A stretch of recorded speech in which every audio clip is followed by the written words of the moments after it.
From the National Information Technology Development Agency, NITDA. This is NITDA Impact, your guide to a digital Nigeria. Imagine a Nigeria where you no longer have to queue up to vote during elections, spend hours in the bank, or travel to other states for post-UME. With the right technological policies, e-governance makes you get government services from your computer or mobile devices wherever you are. Worry not about when Nigeria will get it and how, because that is the crux of this week's program. Yes, we'll get to see e-government initiatives put together by the Ministry of Communications and Digital Economy through NITDA's initiative on e-governance. President Muhammadu Buhari, through this initiative, keeps his promises to use technology as the driving force of social, economic change and promoting transparency in governance. Now, you can be part of this program by logging onto our website www.nidda.gov.ng or our social media handles displayed right on your screens. I am Dr. Spello and this is NITDA Impact. This is NITDA Impact, your guide to a digital Nigeria. Now let's begin with the news headlines. The Minister of Communications and Digital Economy, Dr. Isa Ali Pantami, has emphasized digital innovation policy and entrepreneurship as the ministry's key focus. Director General NITDA calls on government and private sectors to go digital. Now the news proper. Minister of Communications and Digital Economy, Dr. Isa Ali Pantami, has said the ministry is currently focusing on policies that will suit the digital economy and innovations. He said this at the workshop on policy review and innovations at the communications headquarters in Mbora. The reports. The Minister of Communication and Digital Economy, Dr. Isa Ali Pantami, said digital innovation and entrepreneurship policy is what the ministry is focusing on at the Stakeholders Review Policy in line with the vision of President Muhammadu Buhari's agenda on digitization. The minister said this while declaring the workshop open at the Communications Headquarters, Mbora. He said if the policy is put in place, it will help Nigeria become a productive nation rather than a consuming one. He therefore called on Nigerians to focus on exploitation as it has all the required potentials to leverage on. He called on the academia, private sector, entrepreneurs to remove policies that are barriers to the growth of the nation. By the time I assumed duty on 21st August 2019, there wasn't any broadband plan, which broadband plan is key to the success of digital economy, is key to national digital innovation and entrepreneurship and many more. It is because of that I put that idea on hold and we work on our National Broadband Plan 2020 to 2025. So this is one of the most important policies we have planned to produce. That is National Digital Innovation and Entrepreneurship. The Director General NITDA, Kashifu Inu Abdullahi, said there is no better time to get it right than now. He urged youths in particular to come up with innovative ideas as the world has gone digital and Nigeria needs to redouble its efforts to meet up with international standards. We are passing through an unprecedented time of crisis, a quadruple crisis. The crisis started as a health crisis, which led to economic crisis that caused humanitarian crisis and mental health crisis. To survive and thrive in this kind of time, we need to have entrepreneurial mindset, or we need to be an fragile entrepreneur. Because if you are a fragile and crisis hit, you crash.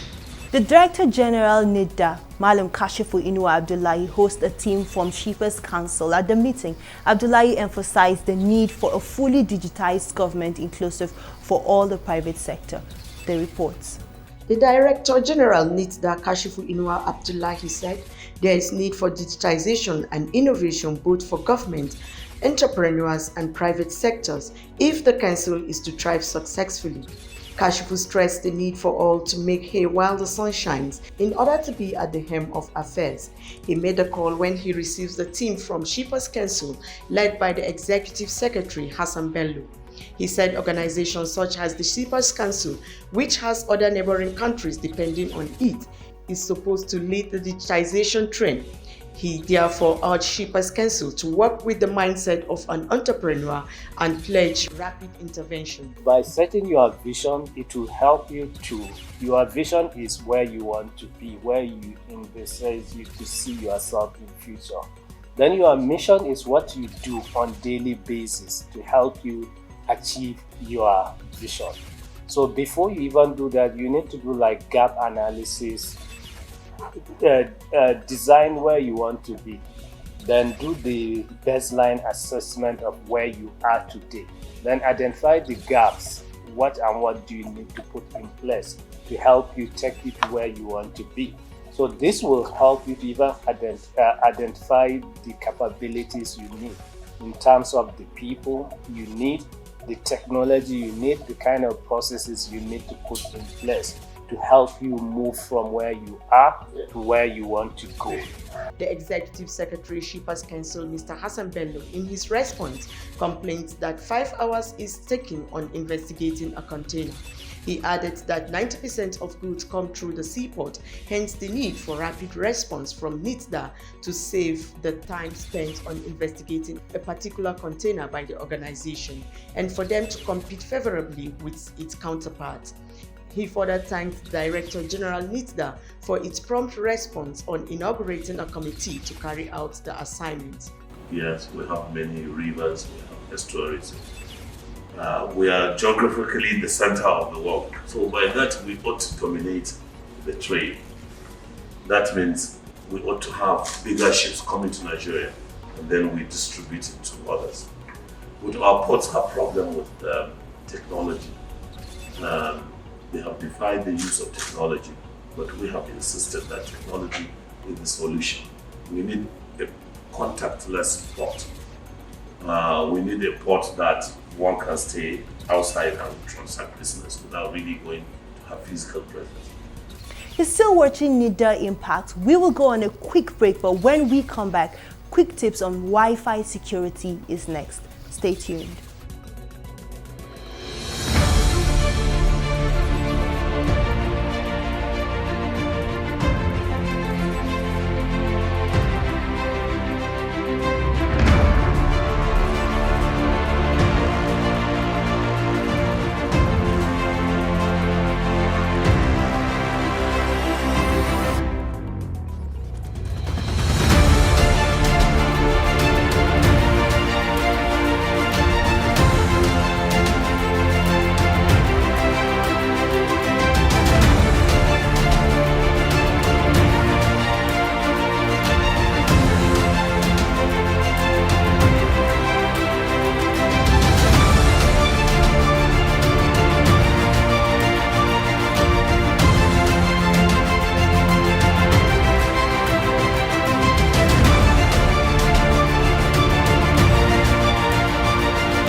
Welcome back. Remember, you can participate in this program by logging onto our website www.nitda.gov.ng and all our social media handles displayed right on your screens. Free Wi-Fi is beneficial but can be dangerous. Here are quick tips to stay safe while using free Wi-Fi. Be aware, public Wi-Fi is inherently insecure, so be cautious. Number 1, turn off sharing. When you are in public Wi-Fi connection, turn off sharing on your system preference or mobile device. Number 2, use VNP. Using a VNP over a public Wi-Fi network will effectively encrypt all of your data that passes through the network. Number 3, install and update antivirus and anti-malware software. Always protect your computer and mobile devices from malicious attacks. Number 4. Enable firewall. Firewall prevents undesired web traffic from entering your device. Finally, turn off Wi-Fi when not in use. Now let's take a look at this week's special report. The e-business infrastructure is built upon a variety of applications running on different platforms across different network protocols, and they all need to share data. Important and sensitive data about individuals and organizations in the private and public sectors needs to be shared and exchanged in order to reduce costs. This would ensure that existing investments are leveraged while improving interaction and integration of interagency and cross-governmental transactions. A well-developed and managed interoperability framework ensures that data collection is not constantly embarked upon, and that there is no multiplicity or duplication of data from one single source. Interoperability is the ability of diverse information systems and business processes they support to exchange data and share information and knowledge seamlessly. Interoperability occurs when systems are created that facilitate better decision making, better coordination of government agency / private sector programs and services in order to provide enhanced services to citizens and businesses. Data exchange is the hallmark of software interoperability, where data exchange protocols, development of software necessary for management of data connections, and creation of user interfaces are achieved. The Nigeria e-Government Master Plan was designed in fulfillment of the Ministry of Communication and Digital Economy's mandate to, quote, utilize ICT to drive transparency in governance and improve the quality and cost effectiveness of public service delivery in Nigeria, end quote. Dr. Vincent Olatunji, Director E-Government Development and Regulations, speaks to us further on interoperability.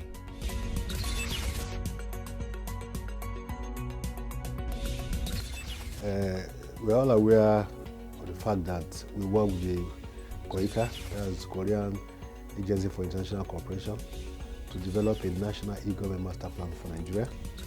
And all stakeholders in government, private sector, and even society organizations will all have roles to play in implementing the national e-government master plan.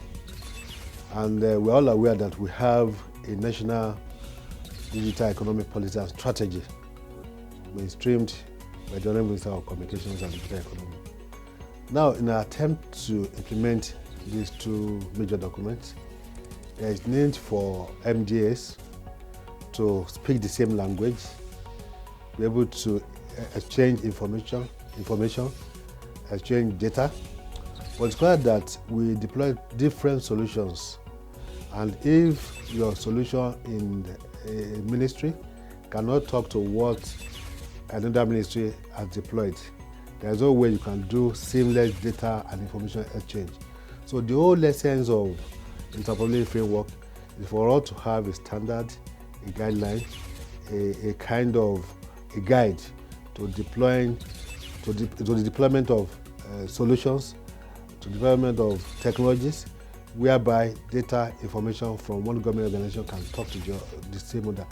The whole essence is to be able to have a seamless e-governance structure and function in Nigeria.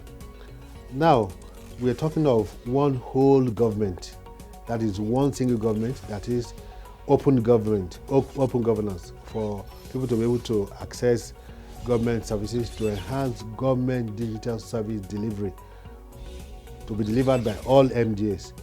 If we don't speak the same language in the Roman, the layman language, if we don't exchange information and data, that's all we can achieve this. So the whole essence of interoperability framework is for us to be able to exchange information and data seamlessly, and it is derived from the National Government Master Plan. There are two documents that we have developed that we have derived from that document. We have the enterprise architecture and the interoperability framework. And what we have done, we have set up a national implementation committee for both of them, and we are working together with the representative of various MDAs to be able to implement this at the federal level in Nigeria. So it's just a kind of a summary. That is what interpolicy framework is all about.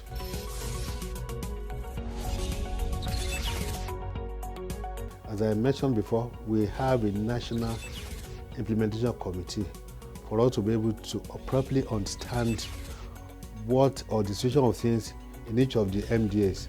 And we've gone ahead to do a kind of survey. Last year we did for 100 federal public institutions. Currently we are working on additional 100 federal public institutions for us to have a clear idea of what is happening in these MDAs. That in terms of human capital, in terms of infrastructure, in terms of the kind of solutions they are using, and the level of readiness of each of these MDAs. You know, there are different levels, different categories. Some have never started at all. Some are in category 1, some in category 2, some in category 3, depending on the level of deployment of digital technologies, how effective the digital technologies are, and in terms of service delivery.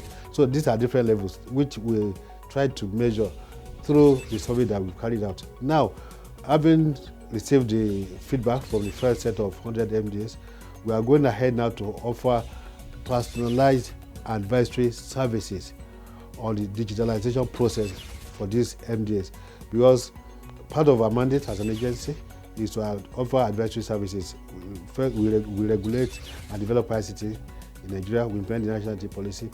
Another one under which this falls is the advisory services which we render to MDAs. So now, after the survey, we finalize the survey report. What we're now doing is to offer personalized advice to MDAs on their digitalization processes. Then, one thing that is really important is for us to build capacity of people that will implement this in the MDAs. We've gone ahead to organize a training program for about 500 participants. We invited people from 100 MDAs.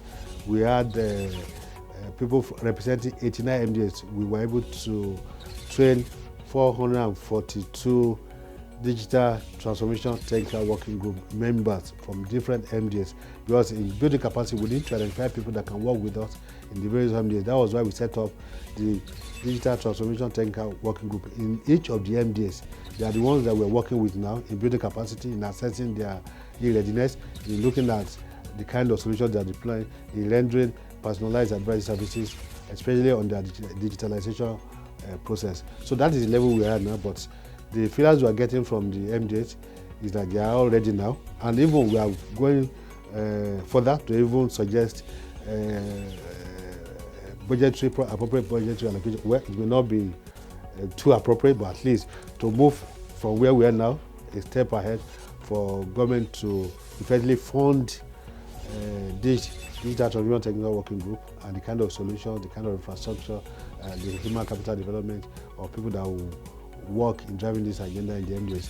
These are all some of the things that we need to do together for us to be able to implement the national digital economy policy and strategies, and to take Nigeria on this journey of national digital transformation in the country. These policies were interconnected with specific expected outcomes. These strategic outcomes were high performance culture producing accountability, integrated and citizen-centric government, placement of right people to make the public service the employer of choice, as well as producing competent, committed, and incorruptible public officers. The National Information Technology Development Agency, NITDA, is leading the process of implementation of Nigeria E-Government Master Plan, NEGMP, and National Digital Economy Policy and Strategy, NDEPS. To achieve this, the first 100 Digital Transformation Technical Working Groups, DTTWG, have been established in MDAs across the country. The DTTWGs would serve as implementation instrument for at least 4 pillars of the NDEPS, which are developmental regulations, service infrastructure, soft infrastructure, and indigenous content promotion and adoption. The Minister of Communication and Digital Economy explains that the DTTWGs are required to ensure that all ICT and digital technology-related policies and regulations are adhered to by their organizations in a manner that enables national development. A hub is a place where a series of activities hold. Abraham Akpan will be sharing services offered in a technological innovation hub, plus all you need to know about running a hub effectively. Let's meet Akpan.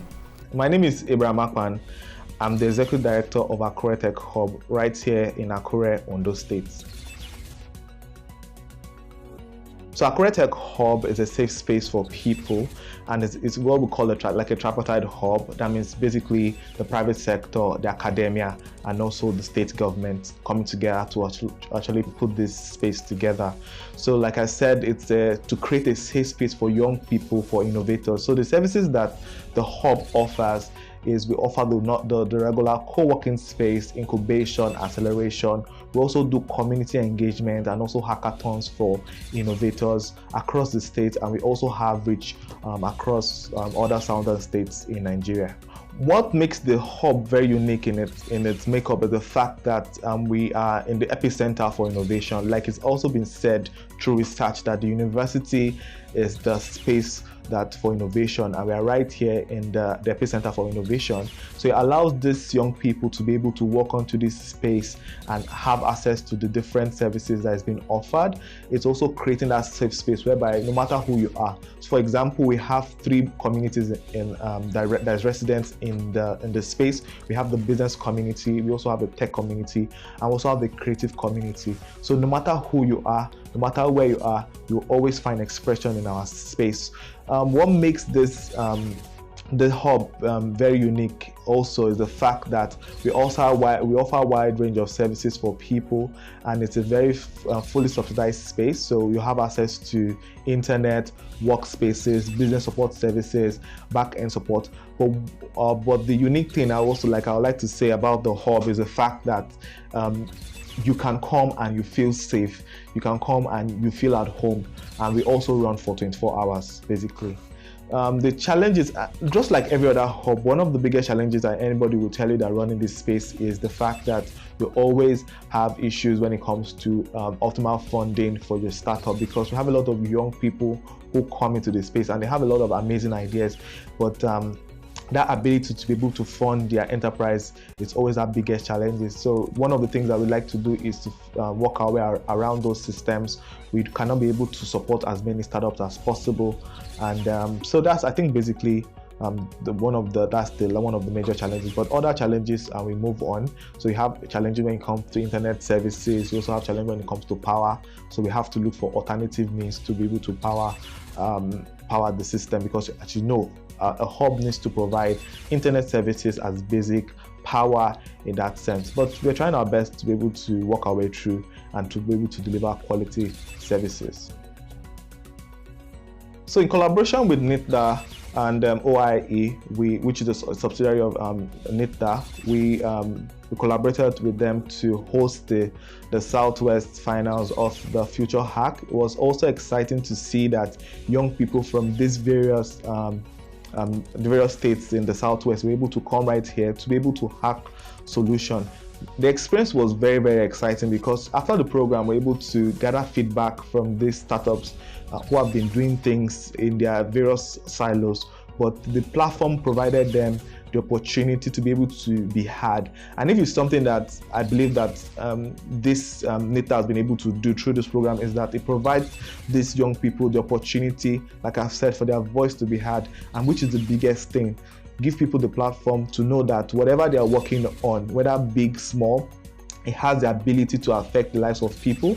And one of the things that we have been able to look, actually, because of the focus of the particular program was focused on education, it allowed these young people to begin to rethink the process of how education is going to be implemented across Nigeria. So these young people were able to bring in ideas, and it was very amazing to see how they were able to think and the different directions that their ideas were going to. So it was an exciting opportunity and an exciting experience for me, knowing that I've been able to be part of the system before and being able to be part of the system again right here, and I'm excited for them, and we look forward to much more of that. So like I said, my career has been able to take me across these different hotspots, but right here, bringing it down to Akure, it shows us that the government are open towards innovation for young people. And I'm excited that from the program that we did with NITDA and other subsequent programs that we're able to pull up and also bring in the attention of what it really means to be in this space. So for example, Abuja has a lot of a federal presence. You have like the state, so it's also it also matches the kind of pace that innovation has across the different states. For example, one of the things that makes Ondo State really peculiar is the fact that it has over 7 federal institutions, also has 7 tertiary institutions in the state. So that means we have a lot of young people domiciled here. So it also gives us that energy to be able to drive innovation. So for example, you have in Abuja almost the same thing, but peculiar in that sense. But I'm also I'm excited that through the work that we are doing right here, it's also giving people the opportunity to be able to showcase their energy, showcase their talent, and know that they can be able to push themselves beyond different boundaries. The digital space is about making life convenient for all of us, simplifying everything we do, from government to government, government to businesses, government to employees, and government to citizens, minimizing hardships, which is exactly what the President Muhammadu Buhari's administration wants for Nigeria and Nigerians. The Minister of Communications and Digital Economy through NITDA is committed to this cause. Special appreciation to the Minister of Communications and Digital Economy, Dr. Isa Ali Pantami, Director General of NITDA, Malam Kashifu Inuwa Abdullahi, and the entire management and staff of NITDA for putting this program together. Remember, you can participate on this program through our social media handles displayed right on your screens or our website www.nitda.gov.ng. See you again next time. I am Dr. Bello, and bye for now.